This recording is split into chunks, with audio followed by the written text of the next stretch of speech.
جماعه ايران ايش بتعمل في خان شيخون في إدلب؟ قاعدين وقال لكم طلعوا والعلم الايراني يقول لكم في ايدي.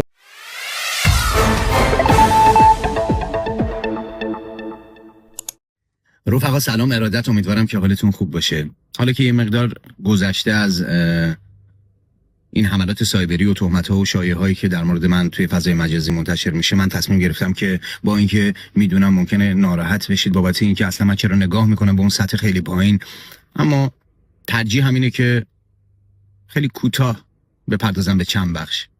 یک، اینکه من عضو هیچ حزبی نبودم هرگز و نه هستم.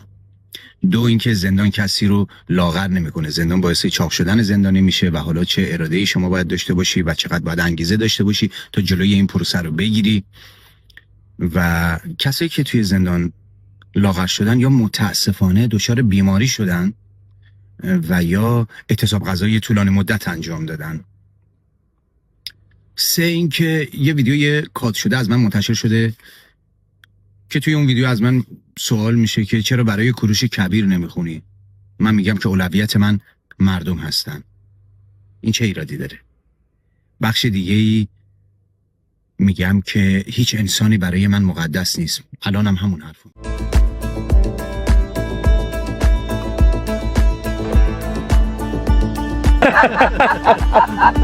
آقا نظرتون در مورد آینده ایران چیه؟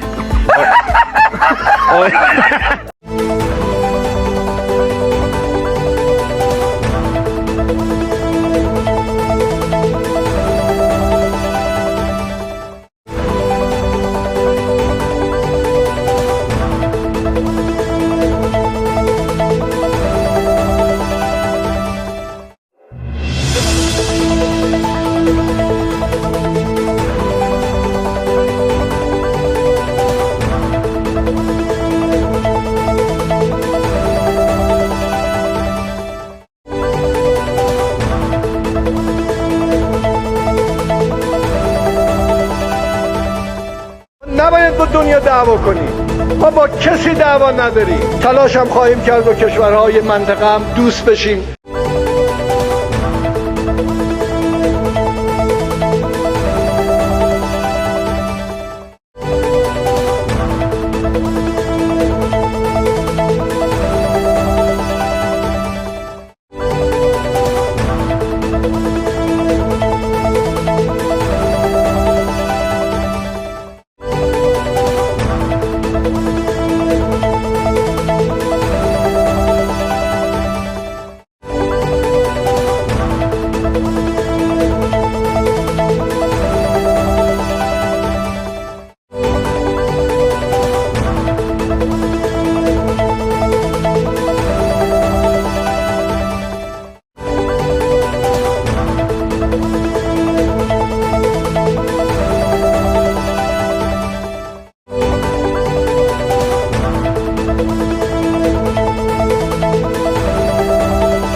آمنوا كونوا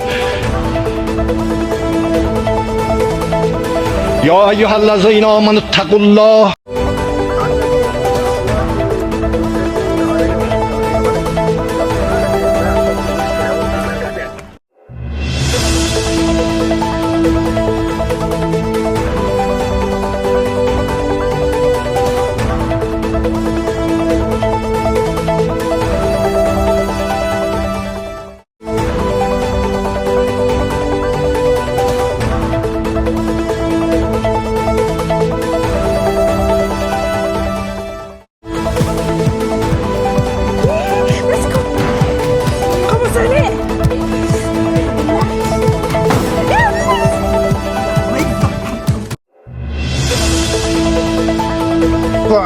يا تركي يعني داخلاني داغو قوتن من سب تشرين هبريه تمام انجي ام تصدي هيرو 26 ما هي اول بيدر كينا الصد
دقلیان ساند کنی دیدی برنامه من هست چینی بیه. پیوندی نوان ایران و کردستان عراق بله چونه بله انشاء.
دولتها ترك بقشتي أو ديجي هابونا كردا ديجي ستاتيو كرد كهابي